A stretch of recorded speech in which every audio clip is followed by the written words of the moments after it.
What's going on, guys? You're watching the Shieldbearer Faith channel. Thank you for being here.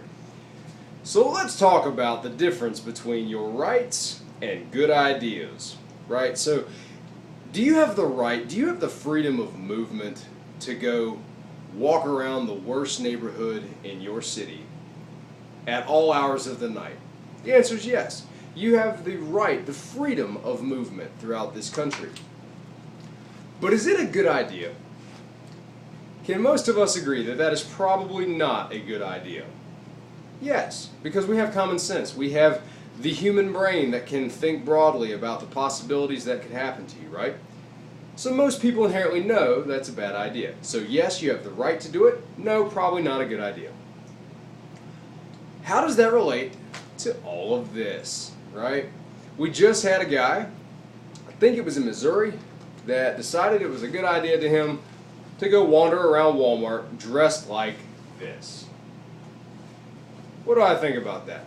Face value, does he have the right to do that? From what I was reading, apparently yes. Apparently he had the right in his state to open carry, and apparently the Walmart has open carry allowances.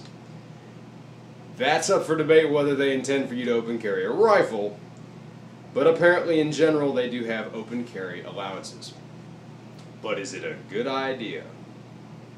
Guys, even without a mass shooting having just occurred with very similar circumstances at a Walmart, even without that incident, this is probably not a good idea, right?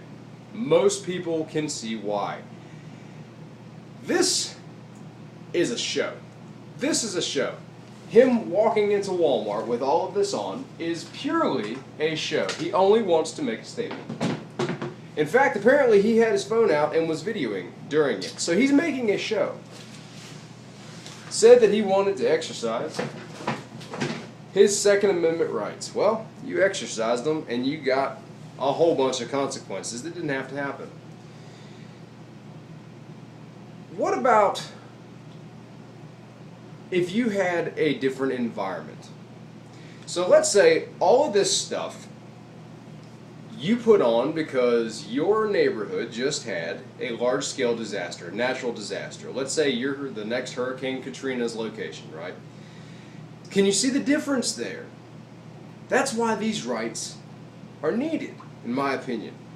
Because there are environments or circumstances or unforeseen events where you might need or want certain items like that. An AR-15, plate carrier, extra mags. Maybe you're on neighborhood watch in the next big incident, right? And there are looters the next street over, and you're like, I can't let them over here because my family's here. My neighbor's family's here. Maybe that's the mindset you're in. That is a protector mindset.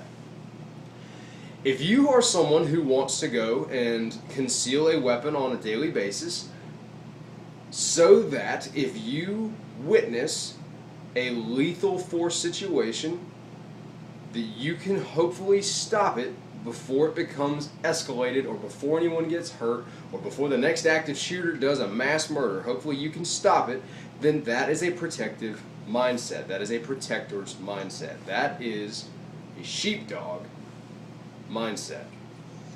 If you want to go and wear all of this to make a statement, I'm not on board with that.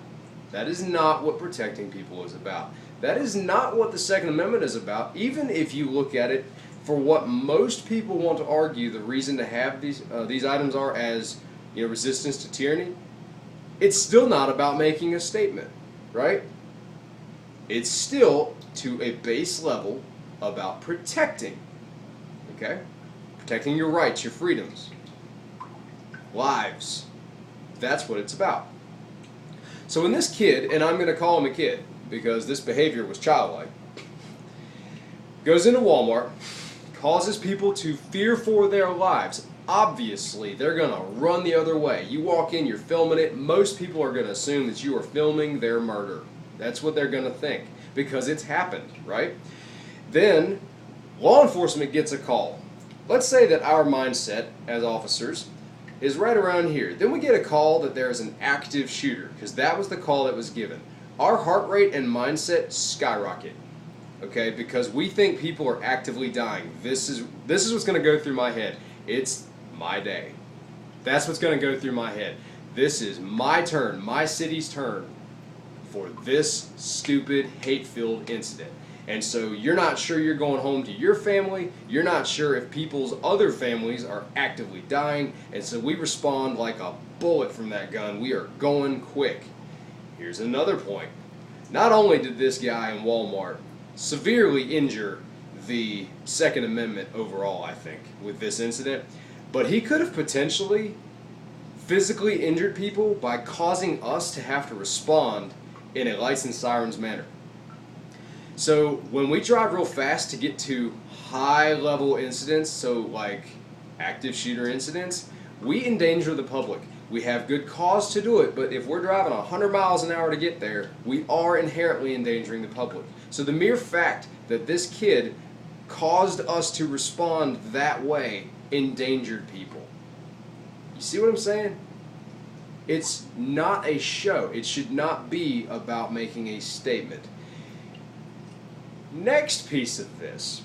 Apparently, an off-duty fireman, another citizen throughout Walmart, saw what was going on, and apparently when the guy took off his gear, or not took off out of the Walmart, apparently he was met on the other side of a door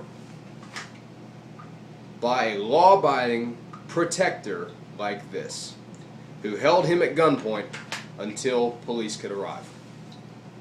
Awesome. That is what I'm talking about. That is being a protector. I don't know if this off-duty fireman was concealing, or if he went to his car to get this gun, or if it was in his wife's purse. I don't know anything more about it. All I know is that he held a potential threat a week after or less after a mass shooting in similar circumstances at gunpoint until police could get there. And that is what I am talking about. That's what I'm talking about. Because that is the difference in showboating, causing outrage, which is what a lot of people are all about right now for some reason. Showboating or actually protecting others. That's awesome. And there is the key difference. I am a proponent of the Second Amendment. Huge proponent, actually. I would honestly rather be standing in a room where every single person is armed than stand in a room where nobody, including me, can be armed. I would rather be there. However, open carry seems to be misused frequently. And what I mean by misused? Used with wrong intentions. So do I think you should have the right to open carry? Yes, I do. Do I think you should use common sense in doing so? Yes, I do. Because again, like my previous example, if you are in your neighborhood and you're trying to watch out for your family, and there is looting going on nearby, and you've got this stuff on, and I got a phone call about it, I'm not going to think much of it, because you're watching out for your family with the tools appropriate to the moment. If you are roaming around normal society when it's not an SHTF scenario with this stuff on, you are harming the Second Amendment. Next, if you're someone who wants to go wander around Walmart with an open carry sidearm, it's probably not going to cause the same level of energy reaction, but at the same time, I personally think it is still more often than not just a show. That is my opinion. I know people that open carry with a good mindset, but the majority of the people that I encounter that open carry either can't get a concealed weapon permit, or they have this show mentality, right? Where they want people to look at them and say, wow, that guy has a gun, for better or worse. Shouldn't be about that, guys. Be the shepherd in the room that doesn't have to tell people he's the shepherd. Be that guy, that girl, that sits over in the corner in the restaurant with their family, watching over the flock in that room without being asked to do so, and without making a statement. Protecting people is not about receiving gratitude or causing outrage. It should be something different. As far as how this guy's actions will help or hinder people, I think he severely has hindered the Second Amendment. There's already plenty of fuel to ban things like this. Okay? We don't need anybody else doing stuff like this and causing more issue. Final thing. It's a miracle that this kid did not get shot, in my opinion. Because, like I previously said, when we're responding with an elevated status, our heart rates are up, we think people are dying, we are getting there as fast as we can.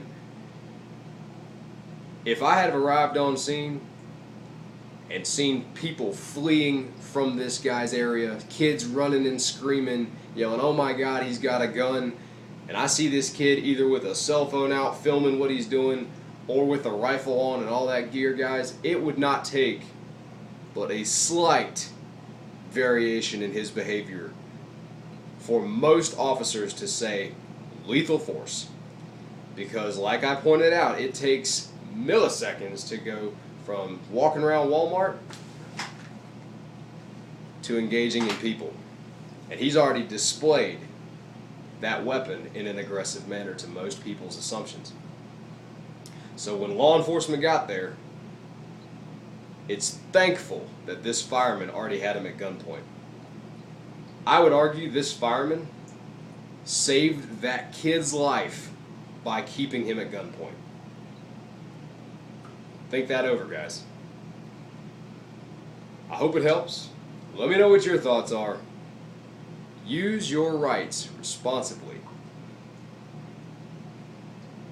Use them responsibly. And I'll see you later.